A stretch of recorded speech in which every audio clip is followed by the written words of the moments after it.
Previous video में मैंने आपको बताया था journal entries regarding the dissolution process, यानी जर्नल एंट्रीज हम क्या पास करेंगे जब डिसोल्यूशन प्रोसेस को हम कैरी आउट करेंगे।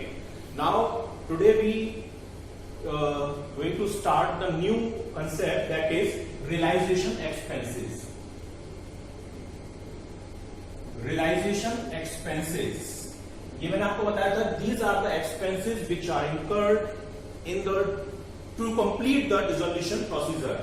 Means we have to pay some expenses like brokerage or like the documentation charges in the sale of assets. तो ये सारी चीजें realization expenses कहलाती हैं। आप जानते हैं किसी भी assets को सेल करने के लिए कुछ डॉक्यूमेंट्स लगते हैं, बाकी की चीजें की प्रोसेस फॉलो होती है और बाकी की चीजें हम जो पे करते हैं उनके लिए जो अमाउंट पे करेंगे वो रियलाइजेशन एक्सपेंसेस कहलाता है। अब इसमें बहुत सारी कंडीशंस हैं और जो बहुत इंपॉर्टेंट है इस चैप्टर में, इसके रिगार्डिंग जर्नल एंट्रीज हमारे एग्जामिनेशन में बहुत आती हैं। कई क्वेश्चंस पूछे जाते हैं कि रियलाइजेशन एक्सपेंसेस से रिलेटेड हमारी क्या क्या एंट्रीज हैं, तो मैं आपको उनमें कुछ कंडीशंस आपको एक्सप्लेन कर रहा हूं आज। फर्स्ट कंडीशन है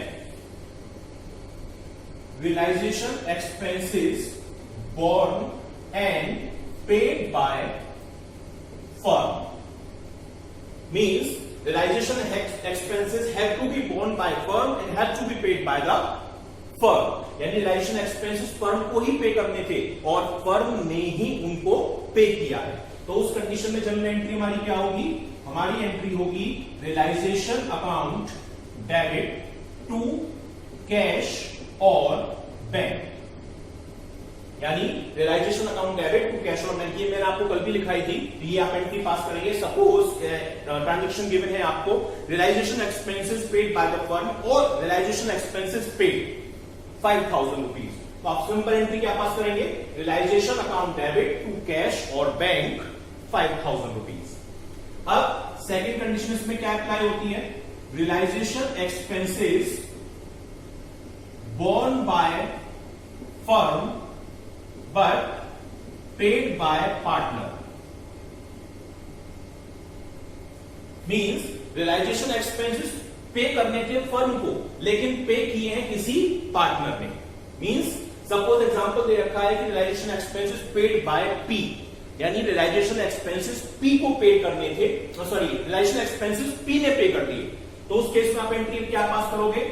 उस केस में एंट्री आप पास करोगे realisation account debit to concern partner capital account. Clear?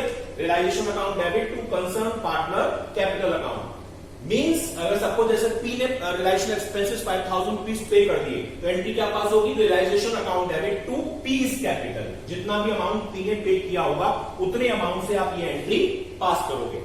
तो realisation account debit to P capital और कंसर्न पार्टनर कैपिटल, किस केस में ये एंट्री पास होगी?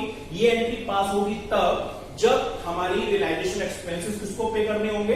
रियलाइजेशन एक्सपेंसेस फर्म को पे करने होंगे, लेकिन पे कौन करेगा? पार्टनर पे करेगा। अब थर्ड कंडीशन आती है realisation expenses borne by partner but paid by the firm. Means realization expenses पे करने थे किसी पार्टनर को लेकिन पे किए हैं फर्म ने। Means सपोज दे रखा है realization expenses paid by the firm but it is the responsibility of X. X कोई पार्टनर है, उसकी रिस्पॉन्सिबिलिटी थी पर फर्म ने पे कर दिए। अब देखिए स्टार्टिंग में फर्म पे तो कर रही है लेकिन ये उसे कहां से रिकवर करेगी? उस पार्टनर की कैपिटल से रिकवर कर लेगी, यानी बाद में वो पार्टनर की कैपिटल से ये अमाउंट जो उसने फर्म ने पे कर दिया है वो एडजस्ट कर लिया जाएगा उसकी कैपिटल अकाउंट से। तो इसकी एंट्री में क्या पास करोगे आप? इसकी एंट्री पास होगी concern partner capital account debit to cash और बैंक अकाउंट, यानी जिस पार्टनर को वो एक्सपेंसेस पे करने थे, जैसे एक्स को पे करने थे, तो X capital account debit to cash और बैंक। पर किस केस में पास होगी? जब रियलाइजेशन एक्सपेंसेस पार्टनर को पे करने थे लेकिन पे किए हैं फर्म ने। तो इस केसेस में ये एंट्री हम पास करेंगे। अब आप नेक्स्ट एंट्री देखिए, नेक्स्ट जो कंडीशन है वो इस पर क्या अप्लाई होगी। नेक्स्ट है फोर्थ वाली, realisation expenses borne and paid by partner, यानी रियलाइजेशन एक्सपेंसेस पार्टनर को ही पे करने थे और पार्टनर ने ही पे किए हैं। यानी सपोज एक्स कोई हमारा पार्टनर है, उसको रियलाइजेशन एक्सपेंसेस पे करने थे और उसी पार्टनर ने रियलाइजेशन एक्सपेंसेस पे भी किए हैं एक्स ने। तो इस कंडीशन में आप कोई भी एंट्री पास नहीं करोगे, क्योंकि इसका हमारी पार्टनरशिप फर्म पर कोई इफेक्ट नहीं पड़ेगा। There is no effect of this transaction in our books. Why? Because the responsibility of that expenses is related to that partner only and expenses paid by partner also, यानी हमारी firm से इसका कोई relation नहीं था। तो इस case में आप कोई भी एंट्री पास नहीं करेंगे। ठीक है। नेक्स्ट फिफ्थ कंडीशन है remuneration regarding the realization process paid to partner,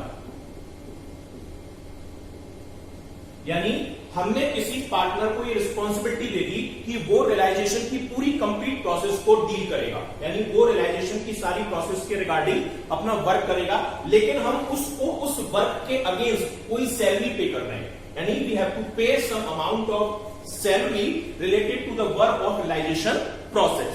तो उस केस में हम एंट्री क्या पास करेंगे?